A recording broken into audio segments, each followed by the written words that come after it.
Hi, everybody.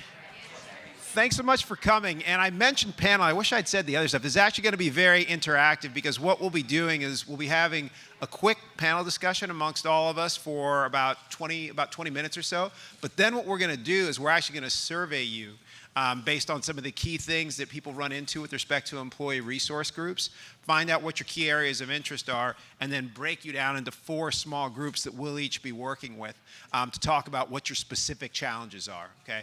And then we'll have a report out at the end from all of us about what are maybe some key takeaways that would benefit everybody in the room.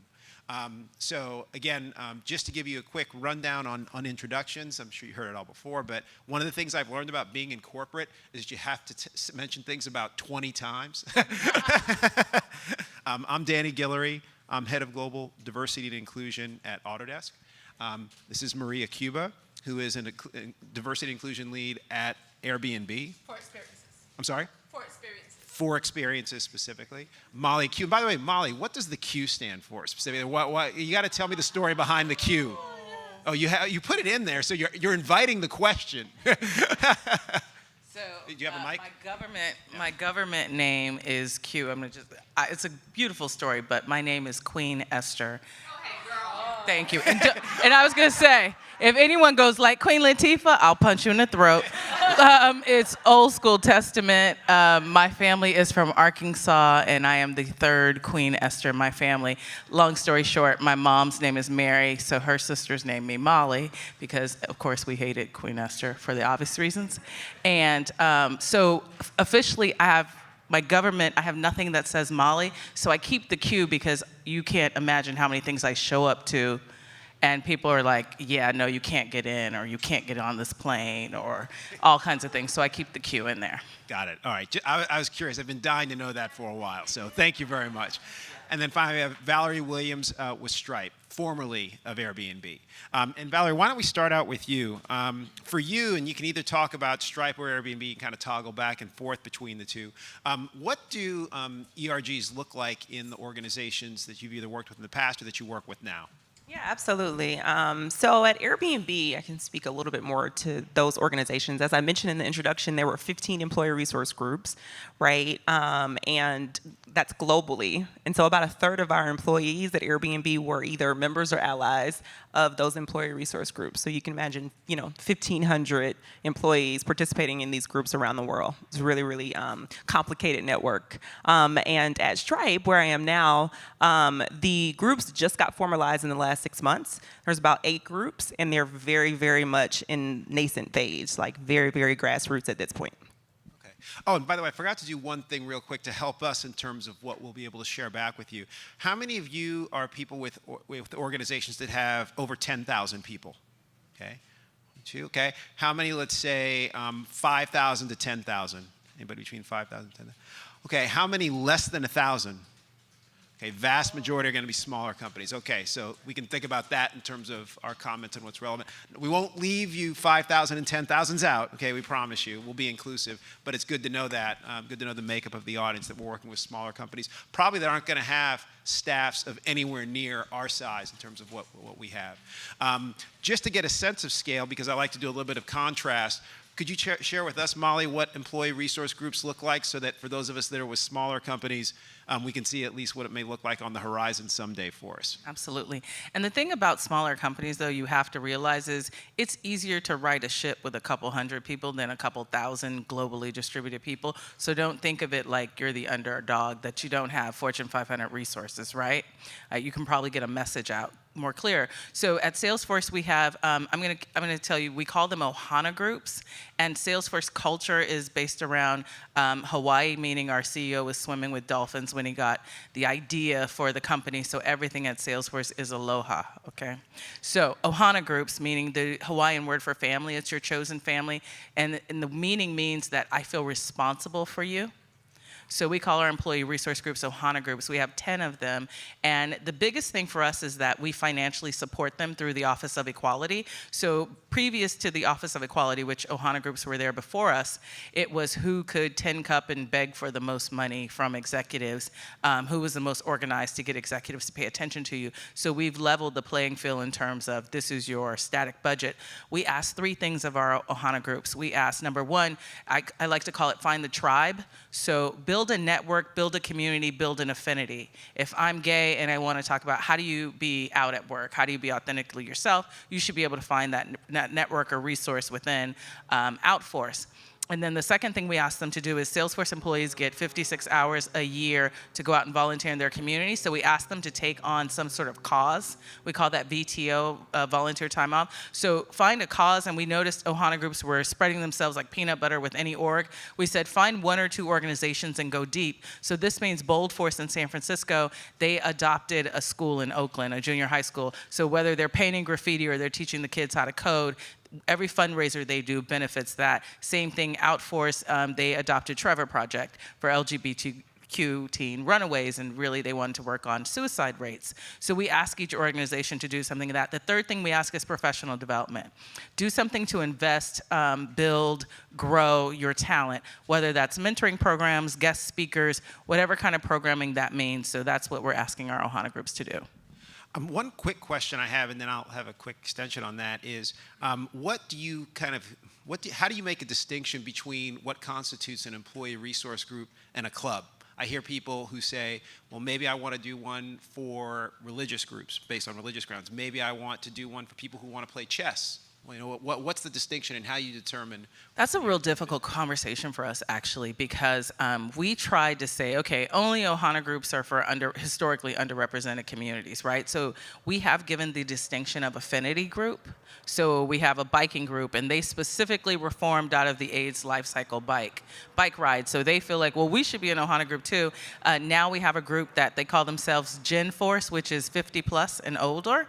And obviously, someday I do see them being an Ohana group. And we just started, our 10th was Faith Force. And that was really an employee saying, well, I wear a cross, but I wear it to work inside my shirt. And we, as a team, decided, well, the very goal of what we're trying to do is make it so people can bring their authentic self to work. So if you can't wear your religion like I can wear my sports or I can wear my Black Lives Matter shirt, then that didn't feel okay for us. So honestly, it's a really tough struggle. In terms of what is and what isn't. I think for us, we've been able to say, we'll start with historically underrepresented groups, but also one of our 10 is Earth Force. Okay. And we said, okay, Earth Force matters, right? I didn't mean it like that, like Black Lives Matter, but you know what I mean, but yeah. Okay, and by the way, one distinction that I'll make with the groups that we have at Autodesk, what we did, instead of having the 3 things which you have, we actually almost included basically those 3 things and made it that a menu that different groups would choose from instead. Because we found that for some of the groups, frankly, we just didn't have the critical mass in some cases. So to get them to be able to combine together to do all 3 things like that would be a pretty tall ask for some of them.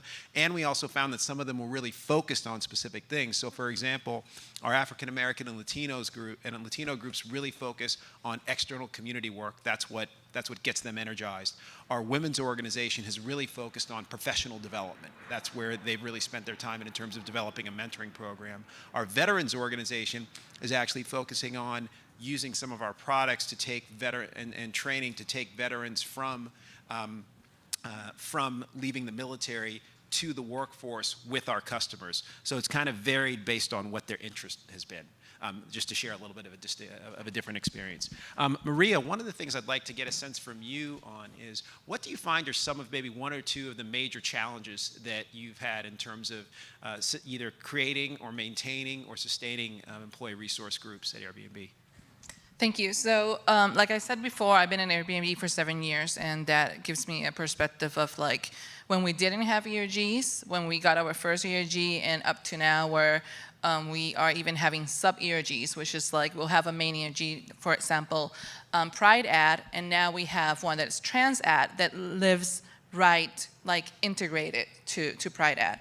I would say that the biggest challenge, honestly, comes when you're trying to grow ARGs. It's in finding the right place for them to be at the table and for them to be involved and part of the narrative.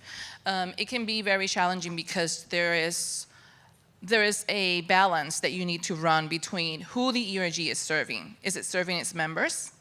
Or is it serving the company? And the truth is that it needs to do a little bit of both in order to have the necessary buy-in and the necessary equity to actually be involved in the right decisions. So I would say that's probably one of them. The other one is engagement. Once you have an ERG, a lot of people do come together. They have an idea of what they want to do.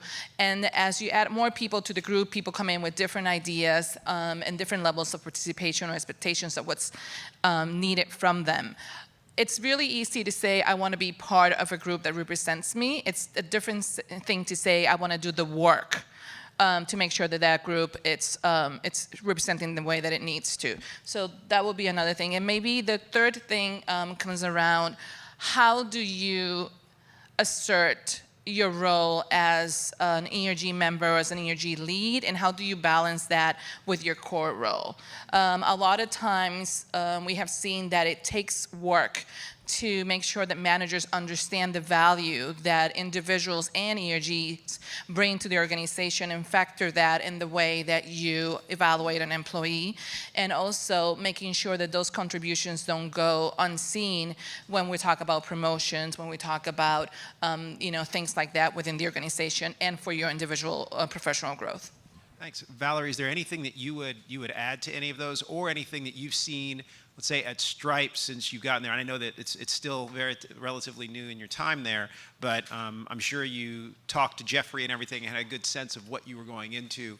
What some of the key challenges are that you're experiencing, or kind of that you may be experiencing in terms of starting off the ERGs there? Yeah, absolutely. And Maria touched on probably the big three of what you'll run into for ERG organizations. But I'll add a little bit more color. So the role of allies within ERGs, right? So we had a whole session on allyship earlier, but how do you integrate allies within an ERG, and what does that look like? That tends to be a tricky conversation to have, right? How can you maintain a safe space for those people in the group, the members, but also allow space for allies? So that's one thing that I'll mention. The second thing is around resourcing, right? And so I think as you are starting to formalize, really setting a structure in place for equity in the beginning for ERGs, because as you grow and as more groups grow, you want to make sure you have fairness for those ERGs. And so really setting expectations around resourcing and around really the responsibility that the leaders will have within the organization. And I'll give a little bit more color too, just to give you some background. Before joining Autodesk, I actually worked in consulting in diversity and inclusion for many, many years, a firm that my father actually started back in the mid-1980s, so he was at the very kind of cutting edge of diversity when it wasn't a discussion. And a lot of the things that we're seeing now are things that I've seen since the early 1990s on going forward. One of the things I will say about the employee resource, I think that piece you brought up in terms of participation in employee resource groups is really a tough one, particularly the people who take on leadership roles.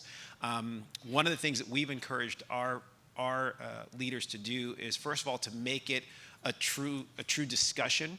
I can't necessarily assume that, yes, I'm going to take on this role, and yes, it's going to take 12 hours a week, and that's going to be okay. I need to actually have a proactive discussion with my manager about it to see how it's going to fit in, and be prepared for feedback potentially that it may interfere with your project. What are we going to do about that? How do we actually address that? Because one of the things that I know we're in the role of a lot of times is a lot of people get into diversity and inclusion because they're passionate, and particularly with employee resource groups, that line between being passionate and a zealot and working inside an organization is something that's a constant tension. And so it's something you need to think about. One practical thing that we've done, by the way, on the time piece that I wanted to mention is that we already had a volunteer policy where people could volunteer 48 hours per year.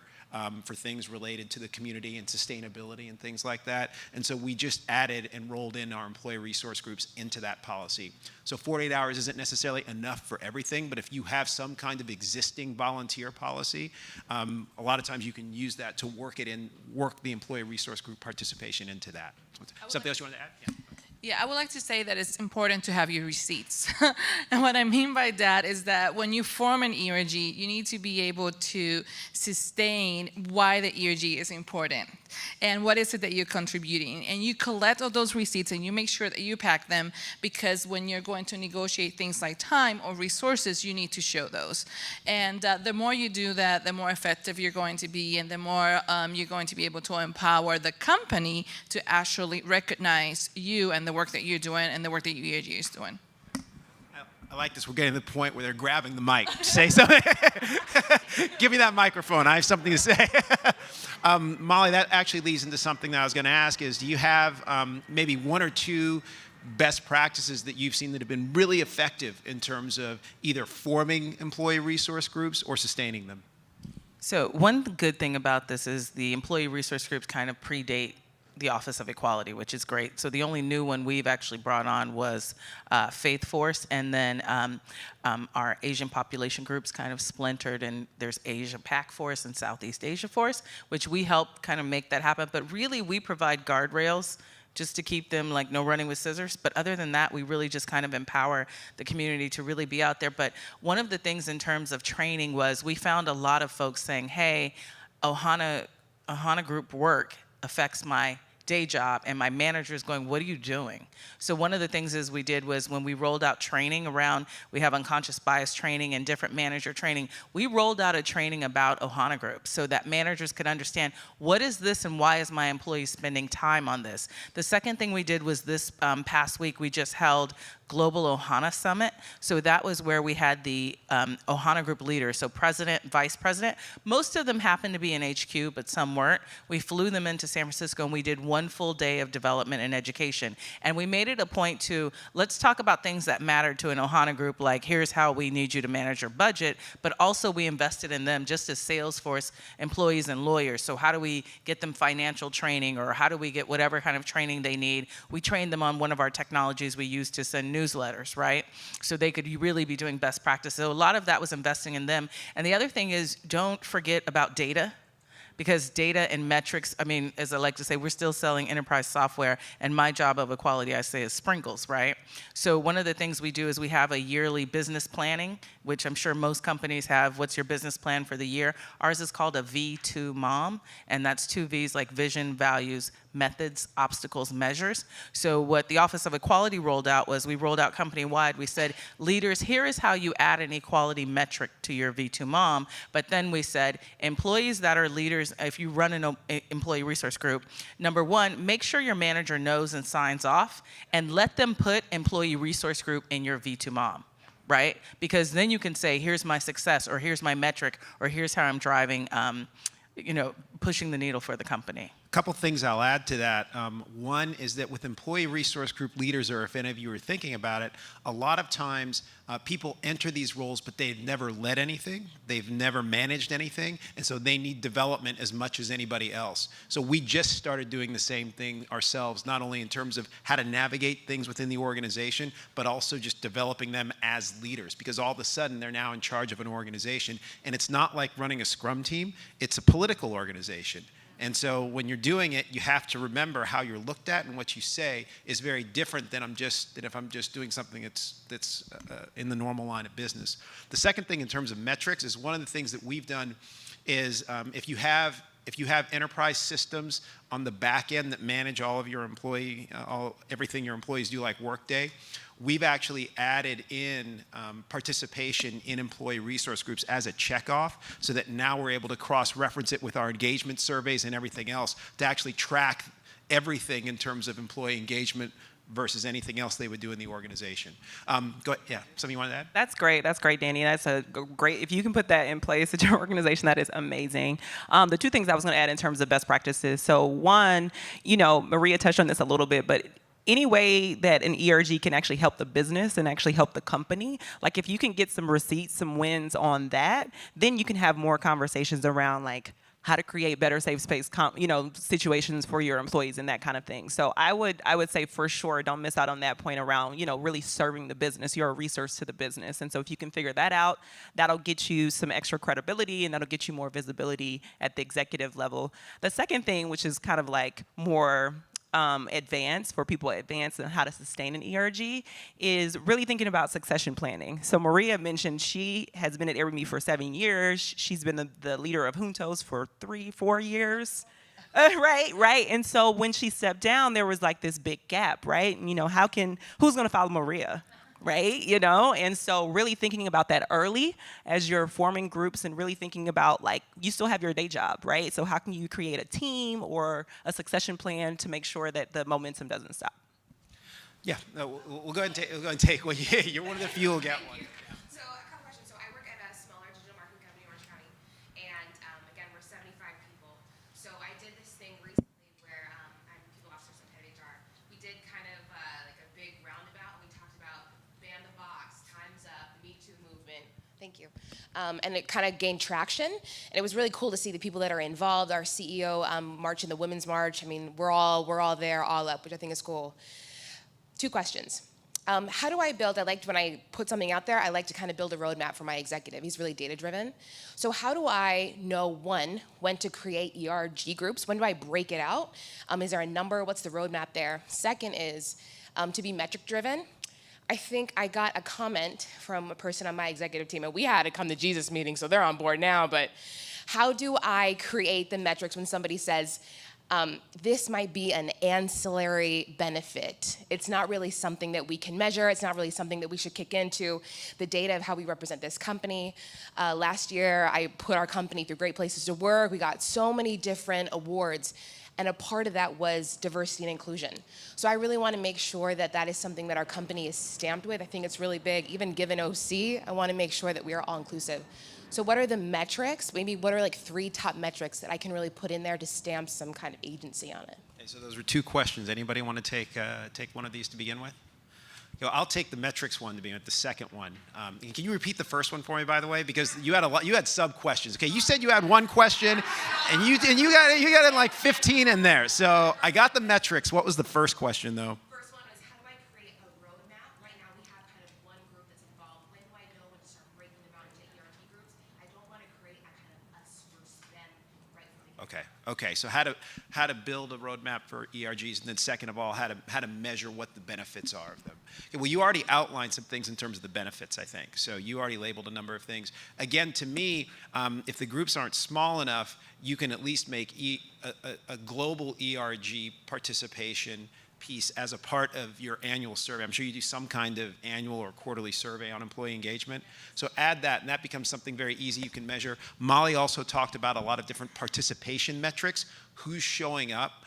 You can also get into things if you want to get really sexy and into things. You can see what it looks like in terms of people remaining with the organization, if they advance, anything you would do to track somebody's engagement would be the same things. And with 75, what's nice is that that's still pretty easy. You're not moving an elephant. So you could just look and see how many people moved up, how many people stayed, how many people left.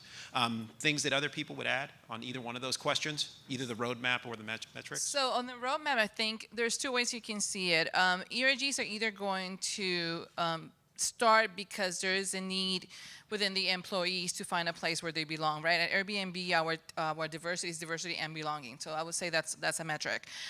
But ideally, what you want is ERGs to be created as a response to the things that the company already cares about and it's actually actionable about and around. So our first ERG group at Airbnb was Pride Ad. And it started really early on. And you can walk at Airbnb, you can see the story of Airbnb and very clearly see that we are very engaged with the LGBTQA community, that we really care about. We are active participants, we support the parade, everything that we have a commitment, a community commitment of acceptance in our company. So it was very easy for that group, not not to just be formed because of the need that they had to belong within the space, but also as a response to what the company already said that mattered and was important. And because we have such a big commitment to belonging and to acceptance, I think that we have been it's almost a response to the roadmap of the business itself.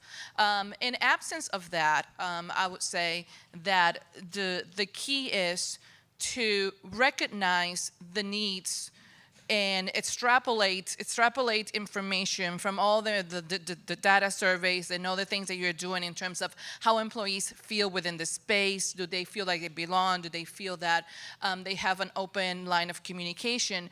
And once you recognize where are the places where we can do better, you're going to see that ERGs are a great space to actually start making some of those changes, providing those spaces.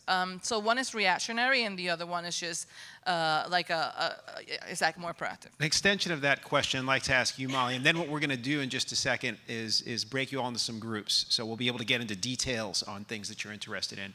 An extension of that question, though, Molly, is when we think about forming the groups, and it goes back to your comment in the earlier panel that you did, in the earlier discussion that you had, is what's that?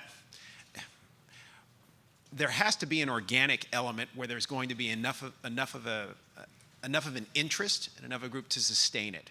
So how do you strike that balance between actively going out and trying to put one together versus waiting for it to come organically? How do you strike that balance? And I think going back to my example of Faith Force, when the woman said, I'm wearing my cross on the inside of my shirt, at the same time we had a Muslim woman in Chicago who partnered with an evangelical Christian in Sydney. And they were all three having the conversation. Well, the Sydney and the Chicago were having the conversation, and the Christian woman in San Francisco wasn't in it. So bringing them together, right? And bringing them together. And then we had to, meaning the Office of Equality, we had to work with our legal organization. We had to go talk to folks like Facebook and Google and Apple that already had existing faith-based organizations. But going back to that question where I so crassly earlier said, where are the lesbians at? I think the point is actually to build that safe and inclusive environment. Because if you've got 75 people, you probably don't have large numbers of groups. So people need to feel like it's okay, and I didn't just put a scarlet letter on myself. So maybe like celebrating Pride together as a company, right? We did something where my boss, Tony Profit, went out to our India office, right? And we went out to India, and we went to have a celebration for Pride in India. Now, we did not know there was a gay employee. We just said we celebrate Pride at most major offices, and Bangalore or Hyderabad had the numbers. Why aren't we at Pride? So we went out there and we did a whole day of activities, and we had businesses and companies come with us. And then we stood up. We had a meeting like this, and we're talking about Pride, and we're getting ready to go out in March, and someone stood up and came out right there in the office. In a country where it could be illegal for that person to admit that, right? But the point was we were trying to build a safe and inclusive environment. We weren't asking anyone to raise their hand and be out. So I think with 75 people, that's kind of your figure out how to get people on the train, and then let folks identify from there. The other thing I'll add just before we go into the groups is with respect to small companies, the piece that's really exciting about having a small company is you can move the culture in like months. I mean, the size organizations we're working with, it's like, Autodesk is a 35-year-old company with 9,000 people worldwide, and it's not as big as Salesforce, but it's entrenched. It's like turning around a super tanker. But with 75 people or 100 people or 200 or 1,000 people even, you can move a culture very quickly. So what we're going to do is everybody's going to get 2 votes, all right? And we've pre-selected what we thought, at least, what we're hoping are some of the top issues that people run into with respect to employee resource groups. What I'm going to ask you to do is to vote for only 2, and we'll see what the top 4 are. And then we'll break into 4 groups, and the 4 of us will end up facilitating each one of those, okay? And we have different structures based on the size of the groups. And if based on the votes, the numbers end up being different, that's fine. This is the pace. This is the place where the rest of the group was really comfortable with just kind of winging it. I'm like somebody who needs order. So I get really scared at moments like this where it's not all planned out and I'm not controlling it. So just bear with me, okay? Just bear with me. Okay, let's see here. I'm sorry, there'll be 6 statements that I'll share with you. And I'll read them out first, and then you can, so I'll read them out first, don't vote yet so you hear them all, and then I'll ask you to vote on 2. 1 is facilitating focus in employee resource groups. Okay. The second is how to start an employee resource group. Okay. The third is gaining engagement in employee resource groups. The fourth is walking the tightrope of serving the business or serving the membership. Okay. The fifth one is engaging allies in ERGs. You've already heard some discussion on that, but if you want to go deeper on that, this will be an opportunity for that. And then the sixth one is getting executive support for employee resource groups. Okay, everybody got those? Okay, so everybody got 2 in mind, ideally?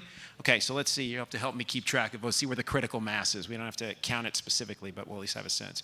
Number 1, facilitating focus in employee resource groups. Okay. Sorry.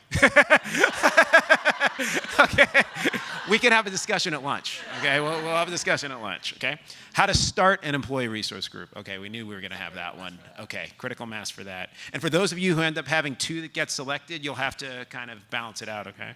Number 3, gaining engagement in employee resource groups. Okay, 3 maybe, we'll see. Okay.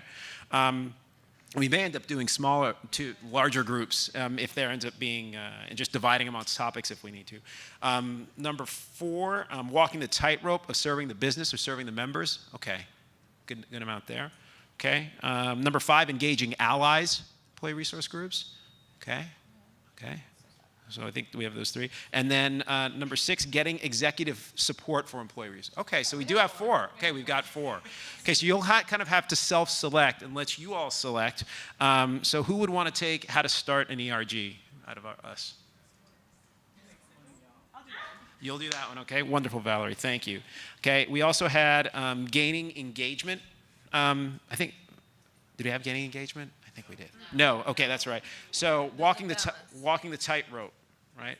Walking the tightrope between serving the business or serving the members. You doing that one? Okay. Let's see here. We also had getting executive support. You want to cover that one? Executive support. And then the fourth one, allyship. How many had allies? That's right, we had allyship. That's right, okay. You know what, can I swap with you? Or can I swap with you? Okay, because you did such a good job with that do you have? So, Allies? you allyship. Okay, perfect. Or have you done enough of allies today? No, I want to be. Okay, wonderful. So what we're going to do is, let's say, why don't, Valerie, you take your group into this area, okay? Molly, maybe towards the camera, okay? Maria, maybe this area back here. And I'll take this area up here, okay? Executive support, okay? Okay, let's go. Let's move. And then what we'll do, by the way, is we'll do a recap of everything towards the end with about 5 minutes left. Yeah, I'll keep us honest with time. Yep, super. All right, so for some of us, I know we had speakers from the group that are going to share maybe 1 or 2 things that we think would be great for everybody. But I don't know what each group did, so we'll see. Let's see. Why don't we start out with you, Maria? Do you have your 1 or 2 speakers that you wanted? We have our person who took notes. Okay. Who's going to be sharing. Okay, I'm sure your name isn't person who took notes. What? Okay. Why don't you just tell your name, say your name and your organization, and then share 1 or 2 things that you think the whole group could benefit from. Okay, I'm LA. Hi. I am organization less right now. I just left. So if you're looking to grow your people ops team, I'd love to chat. I'm a volunteer here today. We're going to do some live synthesis of quick notes on the fly here. So we started with employee. It's really great to understand the employee reasons for being in an ERG, and we talked about things like belonging and representation, a voice to leadership. And then from the business side, being able to show impact around things like opening your candidate pool, focus grouping for policy and comms changes, and educating and bringing in others. So we all had a pretty good sense of that, and some takeaways ended up being it's really important to develop really clear ERG roadmaps, because otherwise groups can be tempted to try and solve everything at once. So what are the metrics and the outcomes that are expected to come from that? And then get good at demanding action from the business in response. So here's what we agreed to, here are the blockers that we're currently experiencing, and how can the business turn around and help us support that? All right. All right, super. All right. What about your group, Molly? Do you want to speak for your group, or do you have a speaker?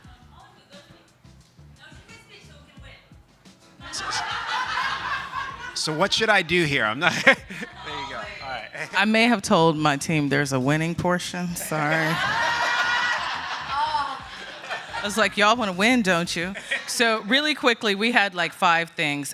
We talked about boundaries, so knowing when to invite your allies and when it's appropriate to have a closed door. And the example that my brother Alan talked about was pride. It becomes such a burden to plan pride for all these ancillary people that just show up for the parade versus those that do the job.